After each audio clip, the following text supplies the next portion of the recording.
nasibmu tak sama seperti saudara-saudaramu.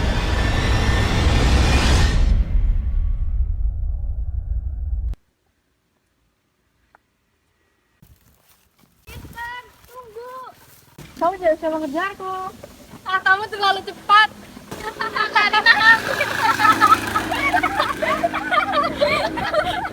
Kristen, pernahkah kau berpikir tentang kemerdekaan seorang anak? Kemerdekaan seperti apa?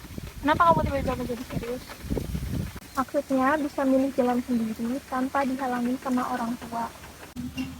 Merdeka adalah ilusi. Semenjak manusia dikandung, tidak ada kaki, sudah bersimbol erat. Kemudian tumbuh beriringan dengan nyawa. Sirat itu dinamakan ketaatan. Konsekuensi perlawanan terhadap sirat itu dinamakan durhaka. Wah, sekarang giliran kamu yang serius. Ah, tidak, aku hanya mendramatisir keadaan. Ya udah ya, kita pulang.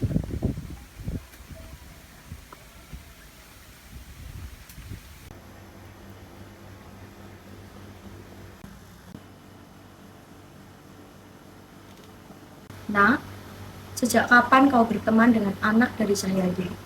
Angela, maksud ibu. Sejak kapan? Semenjak ibu tak membolehkanku bermain dengan siapapun. Kau tahu siapa ayahnya? Lalu apa, Bu? Ibu akan melarangku lagi. Apakah aku harus bermain dengan boneka-boneka setan buatan ibu? Jaga ucapanmu, nak. Lebih baik kau menurut ibu dan ikuti langkahku. Aku tidak peduli, Bu. Persembahan penebusan. Barangkali mataku hanya sekejap untuk memandang gelapnya langit malam dan menguning mentari pagi pada pijarnya. Bila mana tipisnya kulitku hanya sebentar merasakan desau angin nan lirih menjamah, berarti tubuh serta jiwaku telah diserahkan olehnya. Aku enggan lagi mengecap makanan dari jari jemarinya. Ringkih kakiku hanya sampai menghantarku pada kekang di dahi. Insan mana yang mampu berkuasa untuk menentukan dari rahim siapa ia dikandung? Jika aku memiliki kemampuan itu, aku akan memilih untuk tidak dikandung olehnya. Selagi jiwaku masih terjaga, semua adalah teman. Tapi, maafkan aku, mungkin waktunya tak lama sampai semuanya dimulai. Perlahan, tubuhku diikat, lalu jiwaku disirami air kegelapan. Mataku bukan lagi mataku, kulitku bukan lagi kulitku, lidahku bukan lagi lidahku, dan jiwaku akan jadi sebuah penebusan.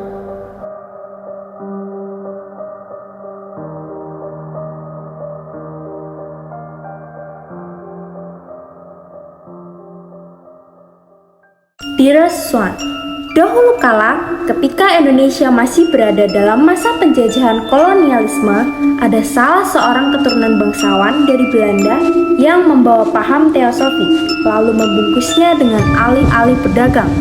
Sejarah gerakan teosofi di Indonesia merupakan suatu tema yang masih langka dalam kajian sejarah akademis. Mengingat tema ini cukup sensitif dalam wacana keagamaan. Satu masalah penting dalam kajian esoterisme barat, termasuk teosofi, adalah tumpang tindihnya muatan faktual sejarah dengan teori persekongkolan atau konspirasi teori. Menurut para penganut konspirasi, seluruh sejarah esoterisme barat dapat dilihat sebagai konspirasi apokaliptik.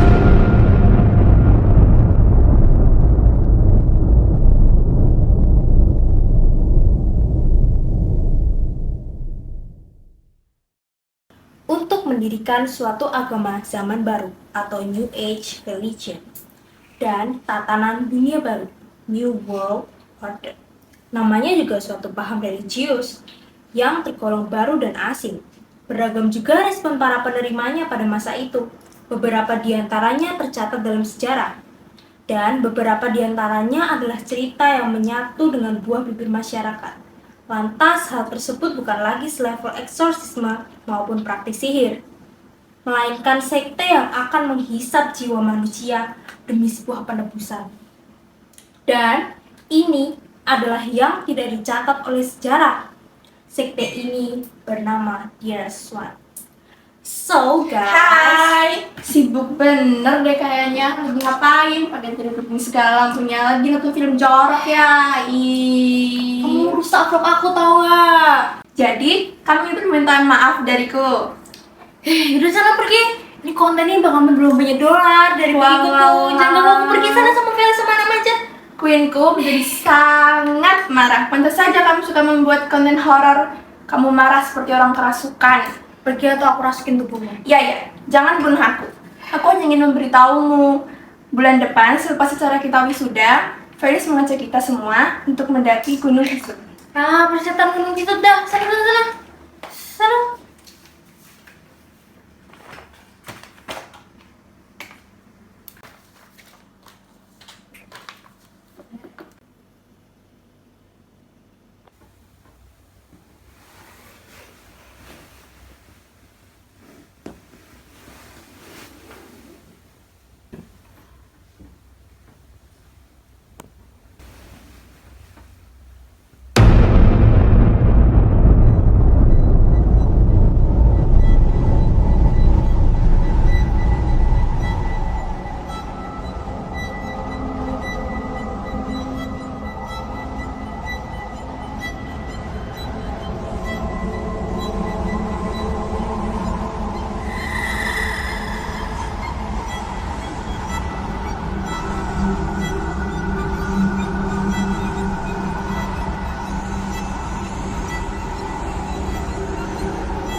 Patuh terhadap orang tua adalah sebuah kewajiban umat manusia. Penghormatan serta persembahan harus menjadi bukti balas budi. Ibumu tak memberitahumu berapa banyak saudaramu yang mati karena ia berlaku durhaka.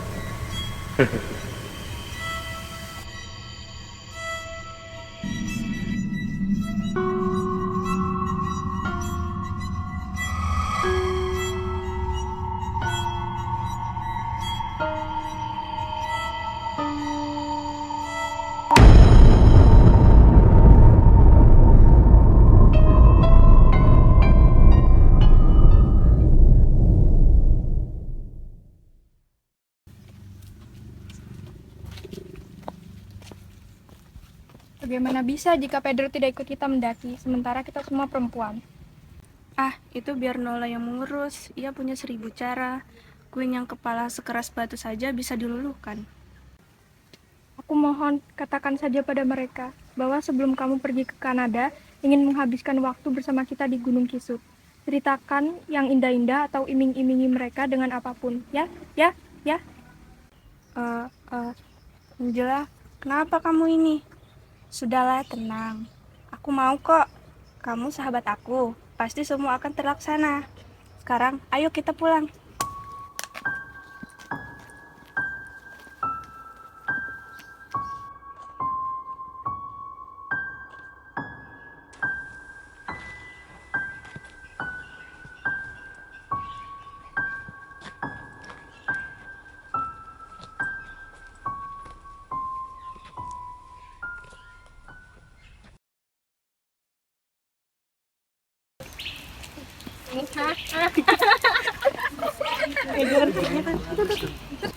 Lihat itu. Aku tidak sabar berada di sana. Benar bukan, Angela? Iya, Tuan Putri, sangat indah. Tapi sayangnya bulan yang aku hasilkan di kamar lebih indah. Wah, aku belum pernah ke gunung sebelumnya. Pasti mengasihkan. Queenku permata hatiku, berikan senyuman manismu itu dong. Ini waktu kita untuk bersenang-senang tanpa takut tidur malam karena tidak ada mama papa. Oh, teman-teman, matahari sudah mulai terbenam. Sebaiknya kita mencari mobil untuk mengangkut kita ke tempat pendakian.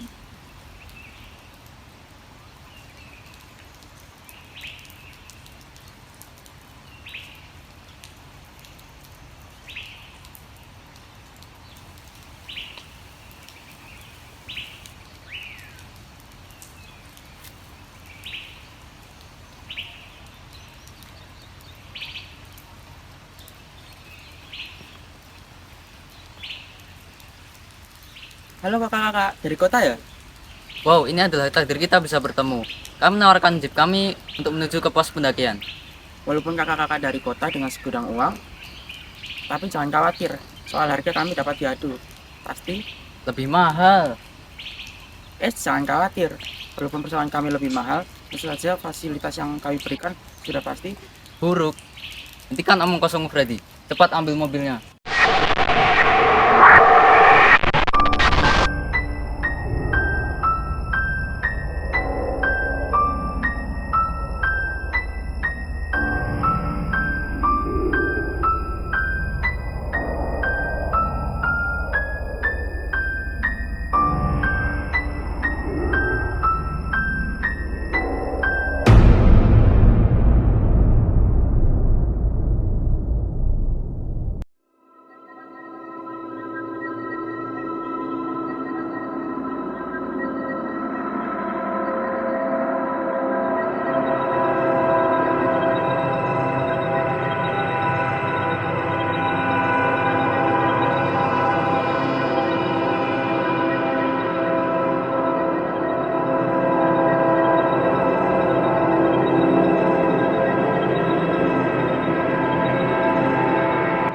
Nak, aku sungguh mengasihimu. Tapi mengapa kau hendak mendurhakai ibu? Dahulu kala, ayahmu menjanjikan kebahagiaan padaku dengan hartanya yang ia peroleh bersama para Belanda. Tapi, ia malah petaka bagi ke-19 anakku yang kini sudah tiada. Kau harapkan satu-satunya akan sebuah penebusan.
Ayo kita lari lagi.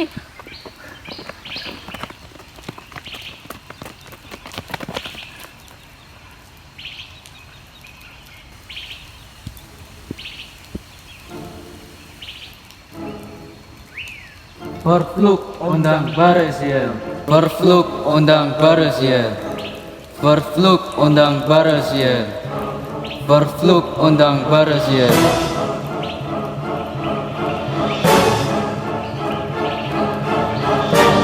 Ing asmane Sang Rama, Sang Putra lan Sang Roh Suci. Jiwa sing dikutuk mlebu ing jalaning neraka. Gusti Allah paring keadilan.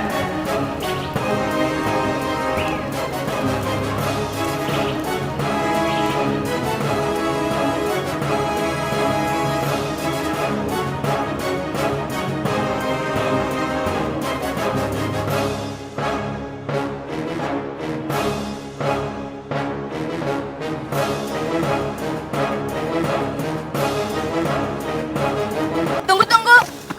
Pin menghilang. Iya, darah Direswen ada di dalam keturunannya. Ia sama seperti Angela. Mantra tadi adalah mantra pemangkas untuk melepas jerat para hamba iblis itu. Baik yang sadar atau tidak, ketika mantra itu diucapkan, jiwanya terbakar. Lalu bagaimana? Mereka sahabat kami. Sahabat, mereka hendak mengambil jiwamu. Lebih baik kita segera pergi dari sini. Well, hello guys, aku udah lama banget gak bikin lanjutan The Dear Swan. So, hari ini aku bakalan bikin part 2. Gak sabar kan? Check this out. Jadi, pada tahun 1912, Fang Dechong yang seorang pengusaha pabrik es yang masuk melalui Batavia selalu menyeludupkan gulungan mantra dan kitab sekte mereka. Ia pun menghasut pribumi dengan menyatu bersama budaya maupun adat istiadat. Konon katanya beliau suka menyanyikan lagu Jawa berjudul Gundul Paco pada setiap pertemuan organisasinya.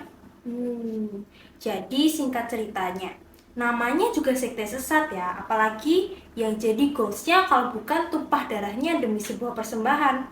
Tujuannya beragam, ada yang mengikut untuk kekayaan, kejayaan, prestasi, kecantikan abadi, dan keturunan. So guys,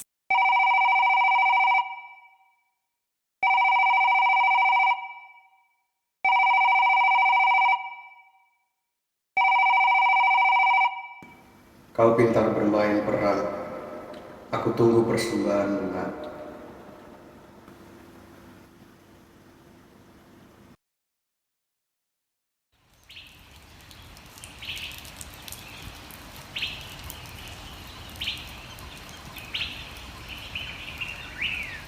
Jangan khawatir, Nak. Aku akan menolongmu. Kalian semua akan mati.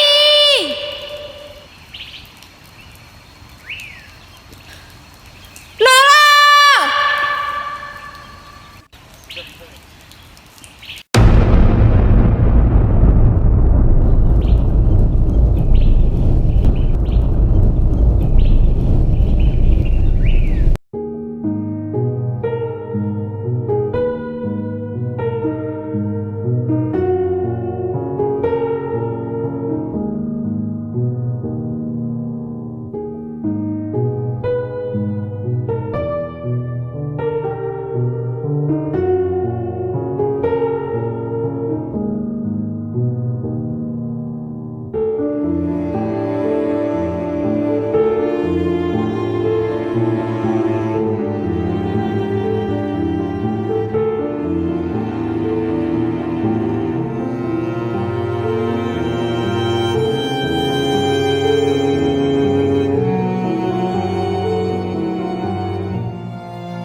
Halo guys.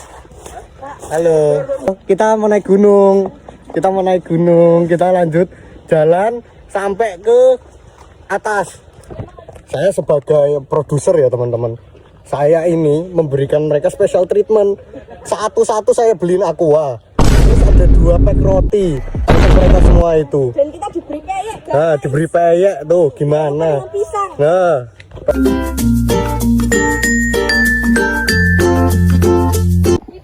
Kan dia udah mati, Cuk, ceritanya. Oh iya, Ding. Yo. Ya, Cuk, ceritanya udah mati, Cuk, dia. Oke. Sekarang syuting adegan apa nih, Mas? Lari tergesa-gesa. Oke. Mbak. Alif agak mundur. Tanggapannya gimana, Mbak? Seru banget. Special treatment di sini. Start larinya ya. Yes. Jadi maju aja udah. Apanya nangis? Anda ngevlog. Halo guys. Yang ini kasih Vale. Kita lagi siap-siap syuting. Kebetulan ada motor bawa suket. Kalau bawa suket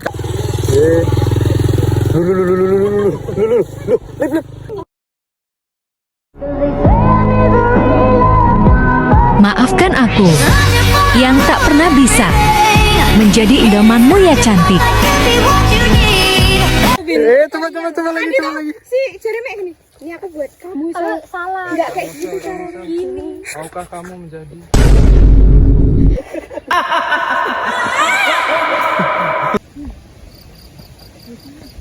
Sin 5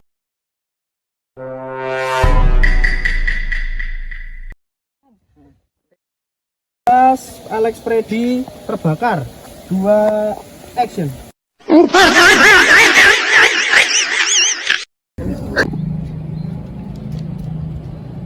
Yuk.